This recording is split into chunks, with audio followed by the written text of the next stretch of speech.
L'Évangile de dimanche.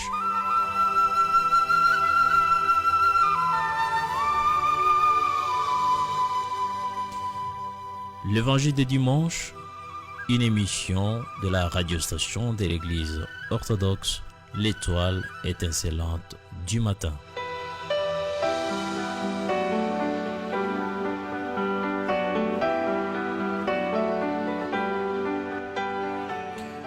L'Évangile de dimanche, une émission qui passe chaque samedi à partir de 20h30.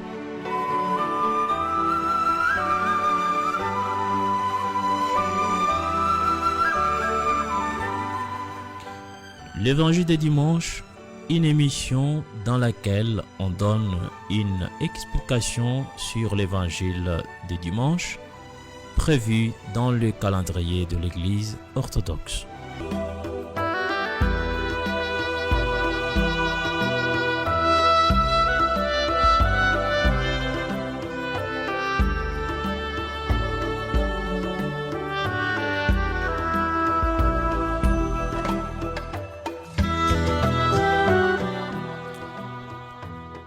Bonsoir chers amis éditeurs de la radiostation de l'église orthodoxe l'étoile étincelante du matin et bienvenue à cette tranche de diffusion dédiée à l'émission L'Évangile du dimanche. Dans notre émission d'aujourd'hui, il est prévu de faire les commentaires encore une fois de plus de l'évangile qui sera lu demain dimanche dans notre église. Cet évangile tiré de l'évangile selon saint Matthieu, le 19e chapitre, le 16e verset jusqu'au 26e verset. Nous vous laissons une séquence musicale avant de suivre la lecture de ce passage.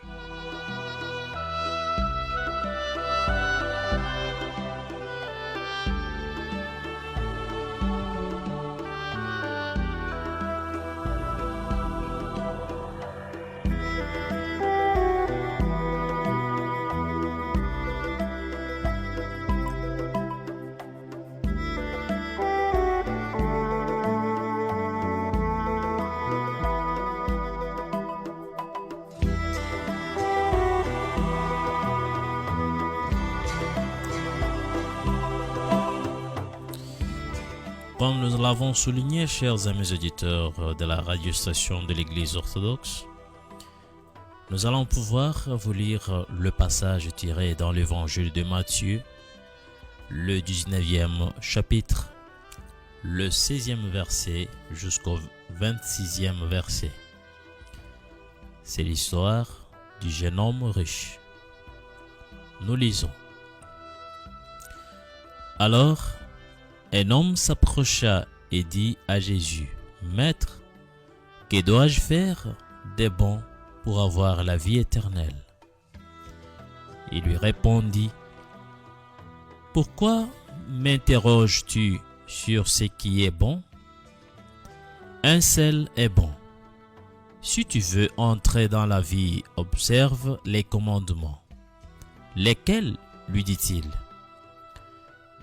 Et Jésus répondit, « Tu ne commettras pas de meurtre, tu ne commettras pas d'adultère, tu ne diras pas de faux témoignages, tu ne commettras pas de vol. Honore ton père et ta mère, et tu aimeras ton prochain comme toi-même. » Le jeune homme lui dit, « J'ai gardé tout cela. Que me manque-t-il encore ?» Jésus lui dit, « Si tu veux être parfait, va, vends ce que tu possèdes, donne-le aux pauvres, et tu auras un trésor dans le cieux. Puis viens et suis-moi. » Après avoir entendu ces paroles, le jeune homme s'en alla tout triste, car il avait de grands biens. Jésus dit à ses disciples, « En vérité, je vous le dis, il est difficile à un riche d'entrer dans le royaume des cieux. Je vous dis encore, il est plus facile à un chameau de passer par un trou d'aiguille qu'à un riche d'entrer dans le royaume des cieux. Le disciple, entendant cela, était très étonné. Ils dirent: Qui peut donc être sauvé? Jésus les regarda et leur dit: Aux hommes, cela est impossible, mais à Dieu, tout est possible.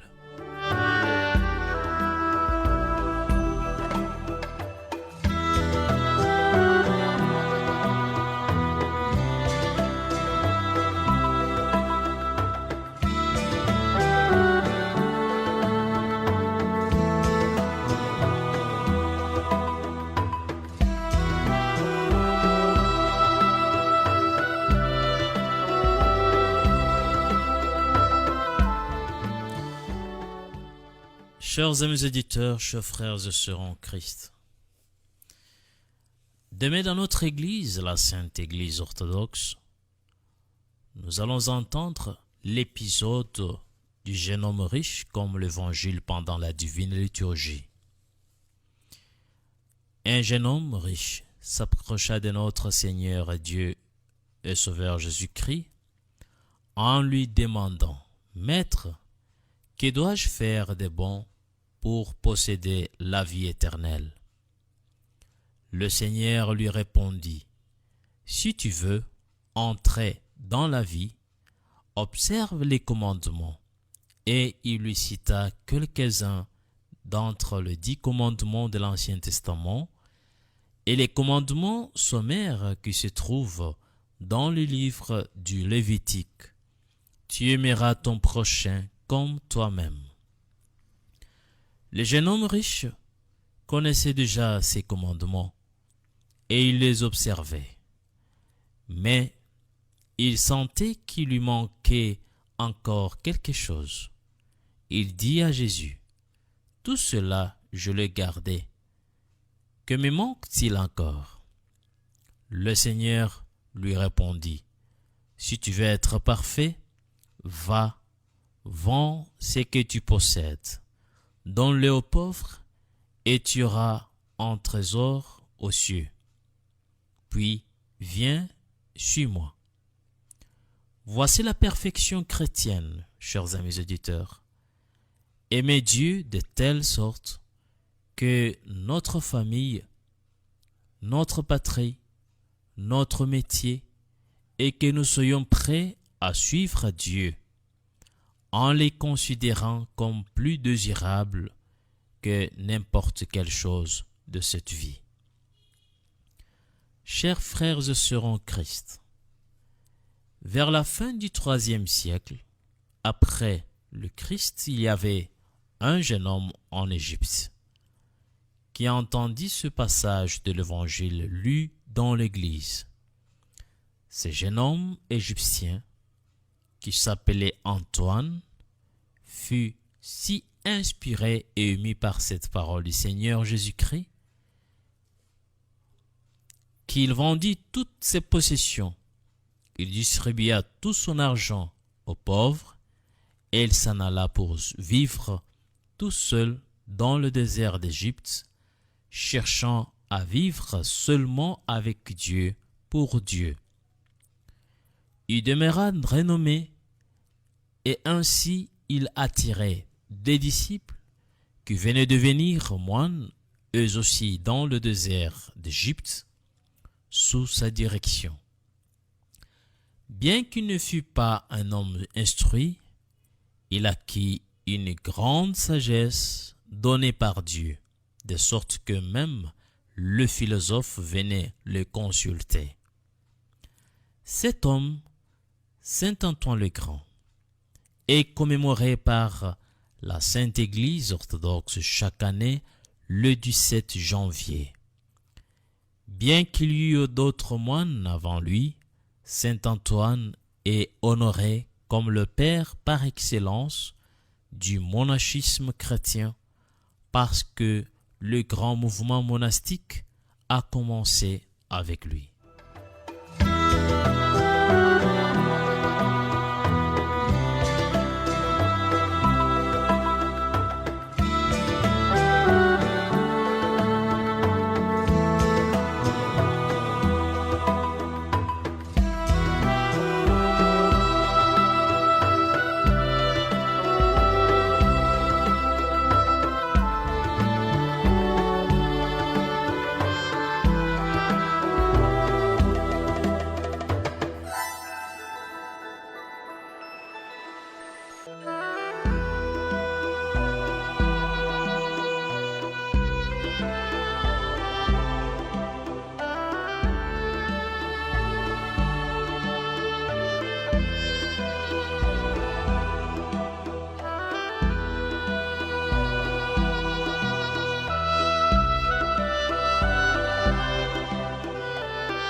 Suivant l'exemple de saint Antoine, des milliers d'hommes allèrent dans le désert d'Égypte pour y devenir moines.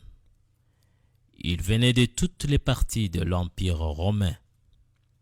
Après ces grands fleurissement au IVe siècle en Égypte, le monachisme se répandit dans d'autres pays, au mont sacré du Sinaï, en Palestine, en Syrie et en Mésopotamie, qui maintenant s'appelle Irak, en Asie mineure, qui de nos jours s'appelle la Turquie, en Grèce et en Europe occidentale.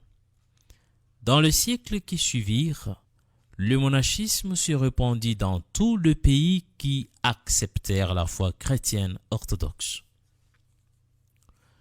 En Grèce, il y a une presqu'île consacrée au monachisme, celle du mont Athos.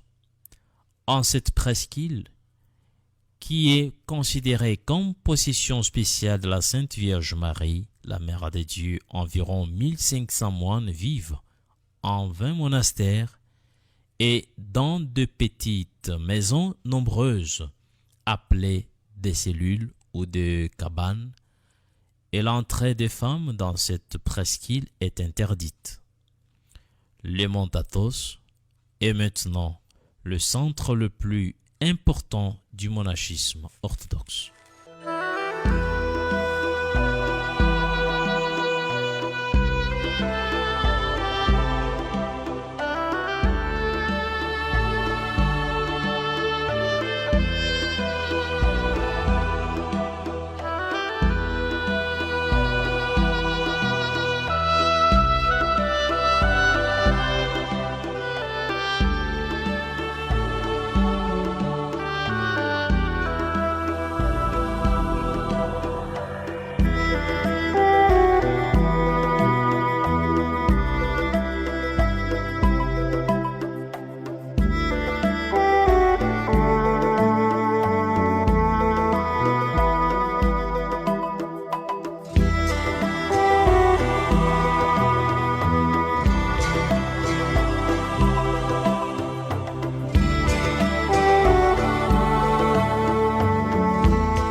Les femmes ont aussi leur place dans la vie monastique dès le commencement.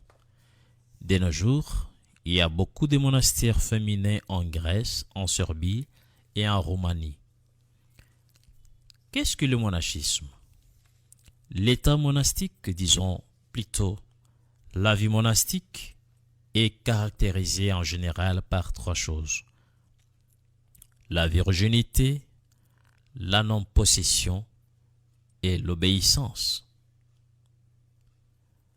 Aux yeux du peuple, la caractéristique la plus remarquable du moine est qu'il renonce au mariage. Il faut bien comprendre qu'il ne le fait pas parce qu'il regarde le mariage comme une mauvaise chose. Au contraire, dans notre Sainte Église orthodoxe, le mariage est considéré comme un mystère très saint. Dans nulle autre église, le mariage n'est aussi beau et important que chez nous les orthodoxes. C'est seulement dans notre église que les époux sont couronnés pendant l'office du mariage. Mais, bien que le mariage soit une chose sainte et vénérable, la virginité dans l'état monastique est encore plus sainte et vénérable, et le mariage est une institution de ce monde. Après la fin du monde, le mariage disparaîtra, mais dans le monde qui viendra, dans le ciel, tous vivront dans la virginité comme les saints anges. C'est ce que notre Seigneur Jésus-Christ nous enseigne dans l'Évangile, dans sa réponse aux Sadducéens. Or, le Sadducéen était une secte juive qui ne croyait pas en la résurrection commune des morts. Les Sadducéens posèrent une question au Seigneur en lui racontant l'histoire d'une femme qui avait été mariée à 7 hommes. Ils demandèrent duquel de 7 serait-elle la femme à la résurrection des morts. Le Christ leur répondit, à la résurrection, en effet, on ne prend ni femme, ni mari, mais on est comme des anges dans le ciel. Matthieu chapitre 22, verset 30. La virginité consacrée est ainsi une imitation de la vie des anges et un avant-goût du monde à venir.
Comme l'apôtre Paul écrit dans sa première épître aux Corinthiens, l'homme qui n'est pas marié a souci des affaires du Seigneur, des moyens de plaire au Seigneur. Celui qui est marié a souci des affaires du monde, des moyens de plaire à sa femme. Et le voilà partagé. De même, la femme sans mari, comme la jeune fille a souci des affaires du Seigneur, elle cherche à être sainte des corps et d'esprit. Celle qui s'est mariée a souci des affaires du monde, des moyens de plaire à son mari. 1 Corinthiens chapitre 7, verset 32 jusqu'au verset 34. Par les mots virginité, nous comprenons ici un état de l'esprit plus qu'un état physique du corps. Des hommes et des femmes veuves ou mariés peuvent eux aussi devenir moines, ainsi ils achèvent leur vie dans la virginité. La virginité n'est pas une chose négative et ne consiste pas à seulement rester célibataire, non. La virginité est quelque chose de positif. C'est une consécration à Dieu. La deuxième caractéristique de la vie monastique est la non-possession. Celle-ci n'est pas la même que la pauvreté. Bien sûr, un degré de pauvreté y est inclus parce que le moine renonce à toute chose superflue. Il s'y contente des choses nécessaires pour la vie. Ainsi, il peut chercher exclusivement les affaires du Seigneur. La non-possession veut dire aussi que les moines possèdent tous leurs biens en commun. Nul ne peut dire que quelque chose est la mienne. Toute chose appartient au monastère ou à la fraternité dans son ensemble.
Chers amis auditeurs, en disant que rien n'est sien, le moine renonce aussi à sa propre volonté. Il vit dans l'obéissance totale, surtout dans l'obéissance à son père spirituel ou à son supérieur, mais aussi dans l'obéissance à toute la communauté monastique à laquelle il appartient. Il imite ainsi le Seigneur, Jésus-Christ, qui dit « Je suis descendu du ciel pour faire non pas ma volonté, mais la volonté de celui qui m'a envoyé. » De plus, comme l'apôtre Paul écrit aux Philippiens, « Ayez entre vous le même sentiment qui furent dans le Christ Jésus. Lui, des conditions divines, ne retint pas jalousement le rang qui l'égalait à Dieu, mais il s'anéantit lui-même, prenant condition d'esclave et devenant semblable aux hommes. S'étant comporté comme un homme, il s'humilia plus encore, obéissant jusqu'à la mort et à la mort sur une croix. Obéissant jusqu'à la mort, c'est cela que promet le moine à sa profession monastique. Celui qui veut devenir moine est soumis à une période de preuve. D'ordinaire, au moine de 3 années, pour vérifier sa vocation monastique et sa comptabilité à la fraternité où il veut devenir moine. Pendant cette période, il est appelé novice. Si, à la fin de son noviciat, il veut encore devenir moine, et si la fraternité les considère comme acceptables, il fait sa profession monastique. Il fait alors vœu, premièrement, de renoncer au monde et à ce qui s'y trouve. Deuxièmement, de rester dans le monastère, ainsi que dans l'ascèse, c'est-à-dire la vie de jeûne, de vigile et de la prière. Troisièmement, d'observer jusqu'à la mort l'obéissance, la vie monastique pour le royaume des cieux. Et cinquièmement, de se garder dans la virginité, la tempérance et la piété. Ces vœux sont permanents pour toute la vie ainsi. Un homme marié peut devenir moine, mais un moine ne peut jamais se marier.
Chers amis auditeurs, nous continuons toujours. Après le vœu du moine, on coupe le cheveu du nouveau moine en forme d'une croix. Ces cheveux coupés sont gardés au-dessous de la Sainte Table dans le sanctuaire comme signe et sacrement de l'offrande de soi-même. En même temps, il y reçoit un nouveau nom et ensuite il est vêtu avec le vêtement monastique dont le plus important est une sorte de tablier porté sur la poitrine, brodé avec une croix et de lettres grecques. Ceci est appelé le schima ou le schème du moine. Il est aussi nommé l'habit angélique. Ceux qui les portent sont appelés des moines mégalochènes ou des moines du grand habit. Il y a aussi un petit schème qui constitue une concession pour les moines qui vivent et travaillent dans le monde, surtout pour des moines qui sont prêtres. Les moines du petit habit ou les moines microchèmes ne font pas le premier vœu de renoncer au monde. Mais sauf cette exception, le monachisme orthodoxe a toujours cherché les endroits moins habités ou même inhabités, comme le grand désert de sable en Afrique, en Asie, dans les forêts ou dans les montagnes. La vocation du moine est de se séparer du monde pour consacrer sa vie à Dieu. Il vit une vie dirigée entièrement vers Dieu, en le louant dans les offices et en le priant dans la solitude. Son travail est surtout la prière pour soi-même, pour toute l'Église, pour le monde entier et pour toute l'humanité vivante et morte. Voici pourquoi le monachisme orthodoxe est moins apparent que le monachisme catholique, mais il est un monachisme plus traditionnel et plus intense. Mes chers frères et sœurs en Christ, chers amis auditeurs, prions le Seigneur qu'il appelle aussi le monde, hommes et femmes, à se consacrer à lui dans la vie de l'ascèse ou dans la vie monastique. À notre Dieu le Père, le Fils et le Saint-Esprit soient toute gloire, louange et adoration, maintenant et toujours et dans le siècle des siècles. Amen.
Alors, un homme s'approcha et dit à Jésus, « Maître, que dois-je faire de bon pour avoir la vie éternelle ?» Il lui répondit, « Pourquoi m'interroges-tu sur ce qui est bon? Un seul est bon.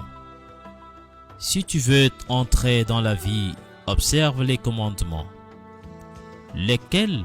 Lui dit-il. Et Jésus répondit, « Tu ne commettras pas de meurtre, tu ne commettras pas d'adultère, tu ne diras pas de faux témoignages, tu ne commettras pas de vol. Honore ton père et ta mère, et tu aimeras ton prochain comme toi-même. » Le jeune homme lui dit, « J'ai gardé tout cela, Que me manque-t-il encore? Jésus lui dit, si tu veux être parfait, va, vends ce que tu possèdes, donne-le aux pauvres, et tu auras un trésor dans les cieux. Puis, viens et suis-moi. Après avoir entendu ces paroles, le jeune homme s'en alla tout triste, car il avait des grands biens. Jésus dit à ses disciples, en vérité, je vous l'ai dit, il est difficile à un riche d'entrer dans le royaume des cieux. Je vous dis encore, il est plus facile à un chameau de passer par un trou d'aiguille qu'à un riche d'entrer dans le royaume de Dieu. Le disciple, entendant cela, était très étonné et dirent, qui peut donc être sauvé? Jésus les regarda et leur dit, aux hommes cela est impossible, mais à Dieu tout est possible. Matthieu chapitre 19, verset 16 jusqu'au verset 26. Nous vous disons sincèrement merci, chers amis auditeurs, de nous avoir suivis encore ce soir. Nous vous souhaitons d'avance bon dimanche.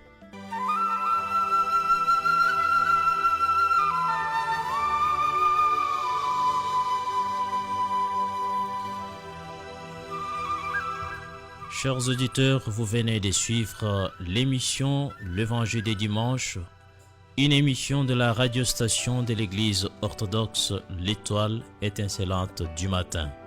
Au revoir et bon dimanche.